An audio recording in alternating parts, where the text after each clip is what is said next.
এই অঙ্কটা দেখো, বলেছে the age of Sameer and Tanuj আর ইন দ্য রেশিও 8:15। তাহলে প্রেজেন্টে লিখে দিলাম 8:15। আফটার 9 ইয়ার, মানে 9 বছর পরে, the ratio of their ages will be 11:18। তাহলে এখানে একটা জিনিস দেখো, সমীরের 8 বেড়ে কত হয়ে গেছে? 11 হয়ে গেছে।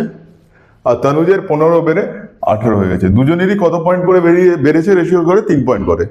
3 পয়েন্ট মানে 9 বছর, 1 পয়েন্ট মানে তাহলে 3 বছর হবে। 9 বছরের জন্য যদি 3 পয়েন্ট বাড়ে, তাহলে 1 পয়েন্টের ভ্যালু কত? 3 বছর। এবার বলেছে what is the difference of between their ages. এখানের ডিফারেন্সটা দেখো 7 পয়েন্টের, এখানের ডিফারেন্সটাও দেখো 7 পয়েন্টের। রেশিও করে 1 পয়েন্টের ভ্যালু কত আমাদের? 3 বছর। তাহলে 7 পয়েন্টের ভ্যালু কত হবে? 7 × 3 21 বছর, 7 × 3 21 বছর। এদের যা ডিফারেন্স থাকবে, প্রেজেন্টেও যা থাকবে, ফিউচারেও তাই থাকবে, আর পাস্টেও তাই ছিল।